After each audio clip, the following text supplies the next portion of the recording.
नमस्कार, मैं कमलेश कबीर आपका एक बार फिर स्वागत करता हूं इस नए एपिसोड में। आज के इस एपिसोड में हम बात करेंगे समाजवादी पार्टी की। 2027 में उत्तर प्रदेश में चुनाव होने वाले हैं।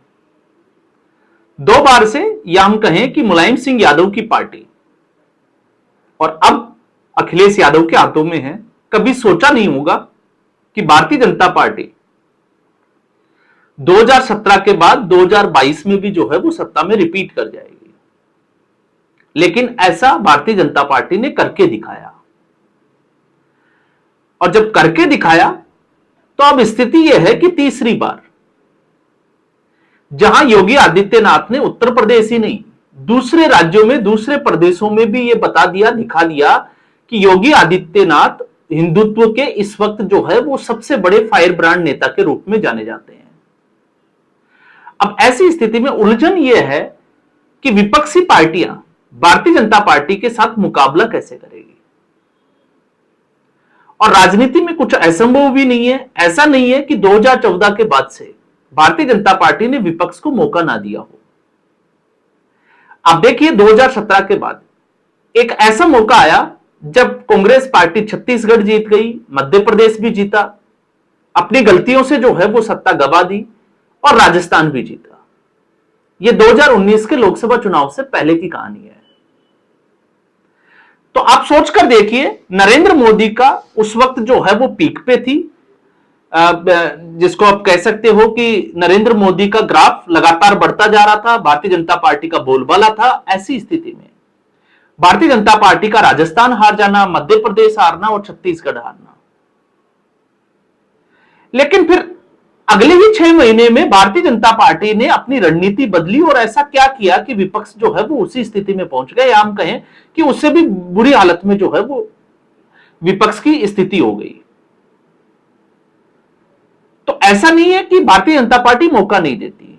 2024 में भारतीय जनता पार्टी की गलतियों की वजह से अब आकलन जब हम करने बैठते हैं तो बहुत सारी गलतियां सामने निकल कर आती है, लेकिन सवाल का जब जवाब ढूंढते हैं तो जवाब ही मिलता है कि 2024 में भारतीय जनता पार्टी की सीटें 240 हुई।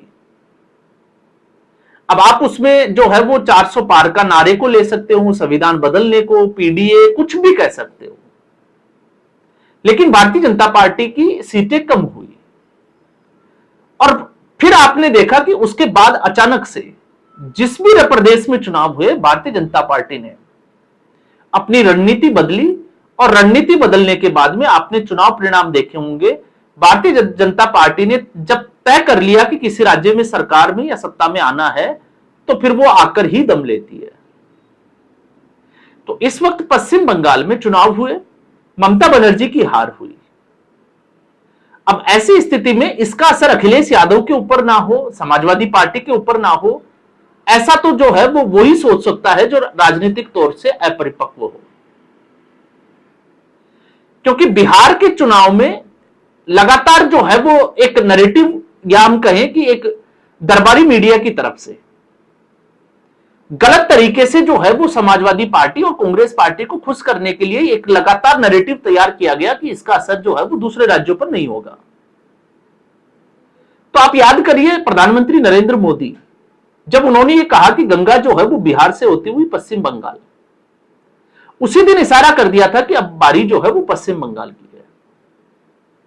तो भारतीय जनता पार्टी की सोच और विपक्ष की सोच, जबकि आप समानताओं की बात करोगे तो समानताएं बिहार और उत्तर प्रदेश में एक तरफ मुलायम सिंह यादव तो दूसरी तरफ लालू प्रसाद यादव। आप देखिए, और दोनों जिस तरीके से राजनीति में आए, समकालिक एक दूसरे के, जिस तरीके से आरजेडी का जंगल राज, तो ठीक उसी तरीके से समाजवादी पार्टी का मैनपुरी। हमेशा जब भी अखिलेश यादव हो या हम कहें कि मुलायम सिंह यादव, समाजवादी पार्टी सत्ता के केंद्र में रही उत्तर प्रदेश में, तो मैनपुरी सेपई जो है वो हमेशा चर्चा का विषय रहा। क्यों रहा? क्योंकि जिस तरीके से एक जातिगत राजनीति के आधार पर जिस जाति से ये लोग आते हैं, उन जाति के लोगों ने दूसरी जातियों को किस तरीके से प्रताड़ित करना शुरू किया। ये दोनों ही जो है, या हम कहें कि कानून व्यवस्था को एक तरीके से पीछे धकेल दिया। और फिर उसके बाद में अगर इसका कोई असर नहीं था तो फिर अखिलेश यादव बिहार में क्यों जो है वो महागठबंधन के लिए रैलियां करने गए। और जब रैलियां करने गए तो उत्तर प्रदेश के मुख्यमंत्री योगी आदित्यनाथ भी गए और अखिलेश यादव भी गए। अखिलेश यादव का आप स्ट्राइक रेट देखोगे तो 25 से 26 रैलियां की और मुश्किल से 2 सीट जो है वो आरजेडी उस बेल्ट में निकाल पाई। तो दूसरी तरफ आप योगी आदित्यनाथ 80 से ऊपर के स्ट्राइक रेट से सीटें निकालना, तो आप उत्तर प्रदेश को और बिहार को एक साथ जोड़कर क्यों नहीं देख सकते। और जब हम समानता की बात करते हैं तो इस वक्त ये इसलिए बात कर रहे हैं क्योंकि राजकुमार भाटी, वैसे अगर आप देखोगे तो समाजवादी पार्टी के अच्छे प्रवक्ता, डिबेट में जो है वो कई बार तथ्यों के साथ नब्बी तुली जो है वो डिबेट भी करते हैं, लेकिन पार्टी को बचाने के लिए और पार्टी की और विपक्ष की जो हालत है उससे आप देख सकते हैं कि फ्रस्ट्रेशन हर किसी के दिमाग पर हावी हो जाता है। तो राजकुमार भाटी भी वही गलती कर बैठे और वो गलती ये थी कि ब्राह्मणों की तुलना सीधे तौर पर वेश्या से कर दी, जबकि ब्राह्मणों के बजाय अगर राजनीतिक गलियारों में नेताओं के लिए अगर ये शब्दावली यूज करते तो मुझे लगता है कि ज्यादा सही होता। और वो इसलिए करते क्योंकि इसका सीधा संबंध उस तरीके से नहीं, उसका सीधा संबंध है दल बदलने से, कि आज वो अपनी सुविधा के अनुसार किस पार्टी में है, कल किसी और में होंगे, परसों किसी और में होंगे, जैसे स्वामी प्रसाद मौर्य। तो ऐसे बहुत सारे उदाहरण जो है वो राजनीति में आपको देखने को मिलेंगे। अब सवाल यह है, क्योंकि जब हम इसको बिहार से तुलना कर रहे हैं तो बिहार में आप याद करिए चुनावों के दौरान पार्टी के जो प्रवक्ता है वो कोई भी पार्टी हो उस पार्टी की रीढ़ की हड्डी होती है, उस पार्टी का चेहरा होते हैं। टीवी डिबेट्स में वो अपनी पार्टी का पक्ष रखते हैं और उससे एक पूरे देश भर में एक मैसेज जाता है और एक माहौल बनता है। तो आप प्रियंका भारती और आप याद करिए कंचना यादव, लगातार जो है वो मनुवाद को लेकर ब्राह्मणों को गालियां दी गई और किस तरीके से एक छिछोरेपन में आकर अपने जो है वो दो महीने पहले से ही एक कैंपेनिंग शुरू की आरजेडी की तरफ से, और उनको ये आश्वस्त थे कि इस बार जो है वो तेजस्वी यादव मुख्यमंत्री बनने वाले हैं। लेकिन आप सोचिए कि वो पार्टी के स्तर को कहां ले गए, क्योंकि राजनीति में आप आरोप और प्रत्यारोप किसी भी व्यक्ति के ऊपर लगा सकते हो, लेकिन अगर आप एक सीमा को, लिमिट को क्रॉस कर देते हो तो उस हद के बाद में जो है वो आपका नकारापन, आपका झुंझलाहट, सब कुछ जो है वो मतदाताओं को नजर आने लगता है और मतदाता उस राजनीति को कतई बर्दाश्त नहीं करता। तो आप सोचकर देखिए कि इस स्टेटमेंट को कौन बर्दाश्त करेगा, सिर्फ समाजवादी पार्टी का कार्यकर्ता। और भारतीय जनता पार्टी ने इसको तुरंत हाथों हाथ जो है वो लपक लिया और एक बड़ा मुद्दा बनाने का प्रयास। अब इसमें 2 चीजें हैं जो विश्लेषण का विषय हो सकती है। एक, क्या राजकुमार भाटी ने जानबूझकर किया, या फिर एक जिसको हम कहते हैं कि फ्लो में इस तरीके का भाषण दे दिया। तो पूरी संभावना है कि राजकुमार भाटी ने समाजवादी पार्टी के कहने पर या इस तरीके का जो है वो भाषण दिया हो, और वो इसलिए क्योंकि ब्राह्मणों के खिलाफ बोलने से शायद उनका पीडीए का जो नारा है, पिछड़ा दलित का जो नारा है, शायद उसको मजबूती मिले और गैर ब्राह्मण जो जातियां हैं वो समाजवादी पार्टी के साथ चली जाएं। ये आप जो है वो कल्पना कर सकते हैं। अब सवाल ये उठता है कि इससे क्या समाजवादी पार्टी को नुकसान होगा। तो इसका जो जवाब है वो ये होगा कि राजकुमार भाटी ने बैठे बैठे जो है वो 2-4 लाख या 5 लाख वोट जो है वो समाजवादी पार्टी के कम कर दिए। और क्यों कम कर दिए?